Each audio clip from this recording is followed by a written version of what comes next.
No matter how independent you are, there are 4 types of homes you should never visit after 60. Why? Because one wrong visit could drain your energy, steal your peace, and even put your health at risk. Most seniors don't realize this mistake until it's too late. But today, I'll reveal how to protect yourself and avoid these energy-draining visits. Have you ever felt uncomfortable or exhausted after visiting someone's home? Maybe you walked in feeling fine but left feeling drained. Comment yes if you've ever felt that way. As we get older, peace, respect, and meaningful connections become more important than ever. But sometimes, the places we visit take more from us than they give. Have you ever walked out of someone's home feeling drained, disrespected, or even a little sad? You're not alone. Many seniors experience this but don't always recognize the warning signs. Maybe it's a house where every conversation is filled with negativity, or a place where you feel invisible, like your presence doesn't really matter. Sometimes, it's not just about how people treat you, but about the overall energy of the space. The good news? You don't have to keep putting yourself through that. You have the power to protect your happiness, and today, I'll show you exactly how. But before I reveal the 7 homes you should avoid, let's first understand why the wrong visit can be more dangerous than you think. Before I tell you which homes to avoid, let's talk about why this matters more than most people realize. It's not just about feeling uncomfortable in someone's house, it goes much deeper. The wrong environment can slowly chip away at your mental health, increase your stress levels, and even affect your physical well-being. Think about it. Have you ever visited a place where the air felt heavy? Where you walked in feeling fine but left feeling anxious, frustrated, or even exhausted? That's not a coincidence. Science tells us that negative energy, stress, and even the way people treat us can have a lasting impact on our mood and health. And here's the scariest part: many seniors unknowingly put themselves in these situations week after week without realizing the toll it's taking. But not anymore. You deserve to spend time in places that make you feel happy, respected, and at ease. So, let's dive in. The first type of home on this list is one that many seniors visit regularly without realizing the harm it's causing. Have you ever walked into someone's home only to be met with an endless stream of complaints? The weather is awful, the news is depressing, their health is failing, and nothing in life seems good enough. Before you even sit down, you can feel the negativity filling the room. It's exhausting, isn't it? The home of the chronic complainer is one of the most emotionally draining places a senior can visit. At first, you might listen out of politeness, thinking they just need to vent. But after a while, you realize there's never any joy, never a moment of gratitude, only a never-ending cycle of problems, grievances, and bad news. It's like a dark cloud hangs over every conversation. The danger? Constant negativity isn't just annoying, it affects your mental and even physical health. Studies show that being around negativity for long periods can increase stress, raise blood pressure, and even contribute to anxiety and depression. As we age, we need uplifting, positive environments, not ones that drain the life out of us. If you leave someone's house feeling worse than when you arrived, it's time to ask yourself, is this visit worth my peace? You don't have to cut them out of your life completely, but limiting your time in that space can protect your emotional well-being. Instead of spending hours absorbing someone else's complaints, choose to be around people who lift you up.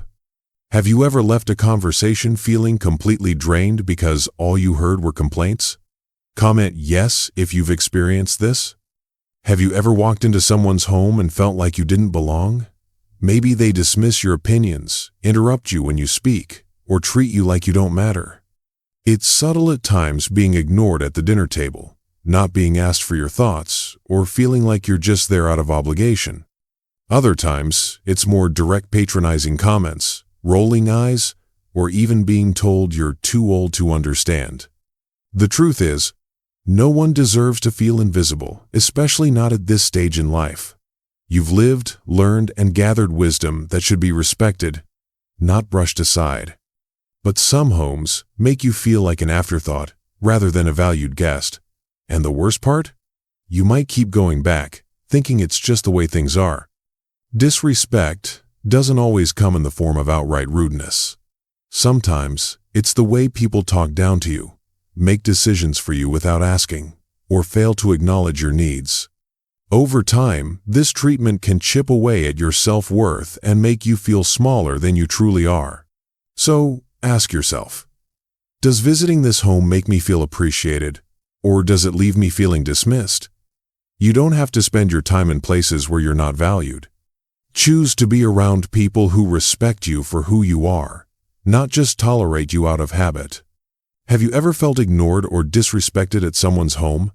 Tell me in the comments, I'd love to hear your thoughts.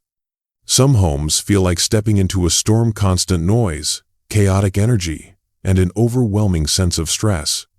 Maybe the television is always blaring, kids are running wild, arguments are frequent, or there's just too much happening all at once. The moment you walk in, your heart races, your head pounds, and you can't wait to leave. Stressful environments are more than just uncomfortable, they can take a real toll on your health. Studies show that too much noise and tension can raise blood pressure, increase anxiety, and even lead to sleep problems. As we age, peace and relaxation become more important than ever. But in these homes, there's no such thing as calm. It's not always about noise either.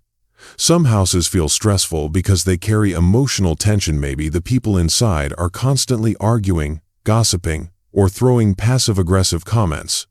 Even if the words aren't directed at you, just being in that space can leave you feeling drained.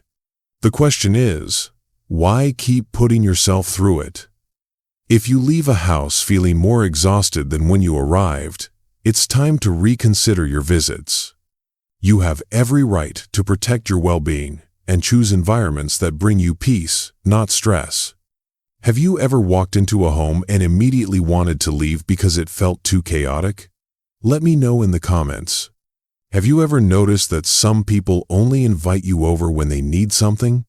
Maybe they call you to visit, but the moment you arrive, you're met with a long list of favors: watching their kids, running errands, lending money, or just being their emotional support when they need to vent. But when you need something, they're nowhere to be found. This type of home is one of the most draining places a senior can visit. At first, it might feel good to be needed. You may even tell yourself, well, they're family, or I'm just helping a friend. But over time, it becomes clear you're not truly valued for who you are, only for what you can provide.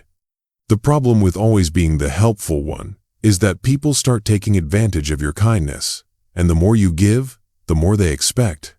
Before you know it, visiting this home doesn't feel like a choice, it feels like an obligation. It's okay to set boundaries. It's okay to say no. Your time, energy, and well-being are just as important as anyone else's. If someone only calls you when they need something, ask yourself, do they really care about me, or just what I can do for them? Have you ever felt used by someone who only reaches out when they need help? Drop a yes in the comments if you know that feeling. Some homes don't drain your energy because of the people inside, but because of the memories they hold. Maybe it's the house of an old friend who reminds you of a painful past, or a family member's home that brings up feelings of loss, regret, or sadness. Sometimes, just stepping through the door takes you back to moments you'd rather leave behind. Grief, heartbreak, and old wounds have a way of lingering in certain places. Maybe it's the home where you shared years with a loved one who's no longer here. Maybe it's a place tied to a time when you felt lonely, mistreated, or forgotten. And every time you visit, those emotions come rushing back, no matter how much time has passed. You might tell yourself, I should just move on, or it's not the house, it's me. But the truth is, we all have emotional triggers, and forcing yourself into an environment that reopens old wounds won't make them heal any faster. Protecting your peace means knowing when to walk away, not just from people, but from places that no longer serve you. If visiting a certain home leaves you feeling heavy instead of happy, it might be time to ask yourself, Do I really need to be here? There's nothing wrong with choosing places that bring comfort instead of pain. Have you ever avoided a place because of the memories it holds? Let me know in the comments. I'd love to hear your thoughts. Have you ever walked into a home and immediately felt the tension in the air? Maybe the people inside aren't openly arguing, but there's an unspoken hostility. You can feel it in their tone, in their body language, in the way they barely acknowledge each other. And when arguments do break out, it's like stepping into the middle of a battlefield. Being in a home filled with conflict is emotionally exhausting. Even if you're not directly involved, just witnessing constant tension can raise your stress levels and make you feel anxious. Studies show that exposure to conflict, even as a bystander, can lead to increased blood pressure, irritability, and even trouble sleeping. You might try to be the peacemaker, thinking, maybe if I'm here, they'll behave better. But the reality is, you're not responsible for fixing other people's problems. And staying in a toxic environment just to keep the peace often comes at the cost of your own well-being. So, ask yourself, does this home make me feel safe and welcome, or does it make me feel like I have to walk on eggshells? If it's the latter, then it's time to step away. Life is too short to spend time in places that drain your happiness. Have you ever visited a home where the tension was so thick you could feel it the moment you walked in? Share your experience in the comments. Loneliness isn't just about being alone, it's about feeling unseen, unheard, and unimportant, even when you're surrounded by others. Some homes have a way of making you feel exactly like that. Maybe it's a family member's house where no one really talks to you, or a gathering where conversations pass right over you, as if you're not even there. Have you ever visited a home where you felt like a guest in your own life? Where people barely acknowledge your presence, where laughter and stories are shared but you're not included? That kind of loneliness can be even more painful than sitting at home by yourself. As we age, meaningful connections become more important than ever. But not every space nurtures those connections. Some visits leave you feeling emptier than when you arrived, reminding you of what's missing rather than making you feel valued. And if a home repeatedly makes you feel like you don't belong, why keep going back? Your time is precious, and so is your emotional well-being. Surround yourself with people and places that make you feel wanted, loved, and respected. Choose spaces where your presence isn't just tolerated, but truly appreciated.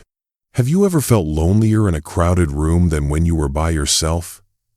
Let me know in the comments. I'd love to hear your thoughts.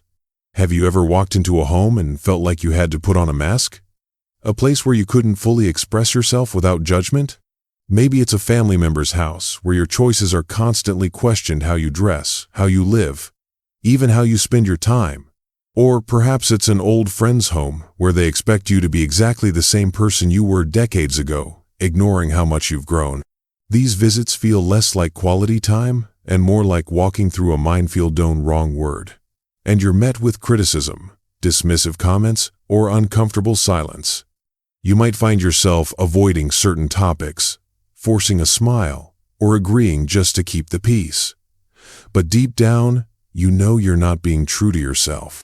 Worse yet, some places pressure you into making choices that don't align with your values. Maybe they push you to eat or drink things that aren't good for your health, try to guilt you into decisions you don't want to make, or make you feel like you need to change who you are just to be accepted. It's exhausting, and over time, it chips away at your confidence and happiness. The truth is, you shouldn't have to shrink yourself just to fit in. Life after 60 is about embracing who you are, not bending to what others think you should be. If a visit leaves you feeling pressured, judged, or emotionally drained from pretending to be someone you're not, it's time to ask yourself, why am I still going? You deserve to spend time with people who accept you as you are, without conditions, without expectations, without judgment. Surround yourself with those who celebrate you, not those who make you question yourself. Have you ever been in a situation where you felt you couldn't fully be yourself? Share your experience in the comments. I'd love to hear it. Have you ever stepped into a home where something just felt missing? No warmth in the greetings, no genuine smiles, just a stiff politeness that makes you feel like an outsider rather than a welcome guest. You sit down, but the conversation is hollow, the laughter feels forced, and deep down, you know this isn't a place where you're truly wanted. Some homes may not be openly hostile, but they lack the emotional connection that makes a visit worthwhile. Maybe the people inside are too wrapped up in their own lives to notice you. Perhaps they go through the motions of hospitality, but there's no real effort to engage with you. You ask questions, but they give short answers. You try to share a story, but no one really listens. And at the end of the visit, you leave feeling more alone than when you arrived. These homes can be especially painful when they belong to family. Maybe it's a child or grandchild's home where the warmth you once shared has faded, replaced by distance or indifference. You tell yourself you're imagining it, but the truth is, undeniably you don't feel at home here anymore. You deserve to be in places where people light up when they see you, where your presence brings joy, not obligation. If you keep visiting a home that feels emotionally cold, ask yourself, why am I putting myself through this? Choose to spend your time where you're genuinely valued, not just tolerated. Have you ever been in a home that felt cold, even with people around? Let me know in the comments. I'd love to hear your experience. Have you ever visited a home where, at first, everything seems fine, but by the time you leave, you feel exhausted? Maybe it's not filled with arguments or obvious negativity. Yet, somehow, every visit leaves you feeling mentally and emotionally drained. It's hard to explain, but deep down, you know that something about this place just doesn't sit right with you. Some homes drain you in subtle ways. Maybe it's a place where the energy is always low, where conversations are filled with complaints, where people seem emotionally distant, or where the mood is just heavy. These environments might not be openly toxic, but they take a toll on your spirit in quiet, persistent ways. You may tell yourself, it's not that bad, or maybe I'm just tired. But if this happens every time, it's not just a coincidence, it's a pattern. Energy is contagious, and if a home constantly leaves you feeling worn out instead of uplifted, it's a sign that something isn't right. Your time is too precious to spend in places that drain you. Surround yourself with people and spaces that restore your energy, that make you feel alive, valued, and at peace. You don't owe anyone your presence if it comes at the cost of your well-being. Have you ever left a home feeling drained, even though nothing obvious happened? Let me know in the comments. I'd love to hear your thoughts. Meet Margaret, a 72-year-old woman who spent years visiting her old friend Susan. At first, their friendship seemed strong after all. They had known each other for decades. But over time, Margaret started to notice something. Every visit left her feeling drained, unappreciated, and even a little sad. Susan rarely asked how Margaret was doing. Instead, their conversations were filled with complaints, gossip, and endless requests for favors. If Margaret ever talked about her own life, Susan would quickly change the subject. And when Margaret wasn't available, Susan never called, never checked in unless she needed something. One day, Margaret decided to test something. She stopped reaching out first. Weeks passed, then months, and just as she feared, Susan never called. That's when Margaret realized the painful truth: she was only valued for what she could give, not for who she was. It hurt, but in that moment, she also felt something else: freedom. Margaret made a choice that day. She stopped visiting homes where she wasn't appreciated. Instead, she spent her time with people who truly cared, those who listened, laughed with her, and made her feel important. And for the first time in a long time, she felt at peace. Don't let anyone take advantage of your kindness. Your time, energy, and happiness are too precious to waste on people who don't value you. Have you ever experienced a one-sided friendship like Margaret did? Share your story in the comments. I'd love to hear it. After 60, your peace is more valuable than any social obligation. The people you visit should make you feel happy, respected, and at ease, not drained, unimportant, or used. You've spent your life giving to others, but now is the time to protect your own well-being. If a home constantly fills you with stress, negativity, or loneliness, you don't have to keep going back. You have the right to say no. You have the right to choose where and with whom you spend your time. And most importantly, you have the right to surround yourself with people who bring you joy, not those who steal it away. Life is too short to spend time in places that make you feel small. Choose environments that uplift you, bring you peace, and remind you of your worth. Which of these 7 homes have you experienced? Let's talk in the comments. Now, I want to hear from you. Have you ever been in one of these homes and felt completely drained, unappreciated, or even taken advantage of? Which of the 7 stood out to you the most? Let's have a conversation in the comments below. Your experience might help someone else realize they're not alone. If you found this video helpful, don't forget to hit the like button. It really helps support the channel. And if you want more eye-opening content about life after 60, make sure to subscribe and turn on notifications so you never miss a new video. Your time and energy are precious. Choose wisely who and where you spend them. And remember, you deserve to be in places where you feel truly valued.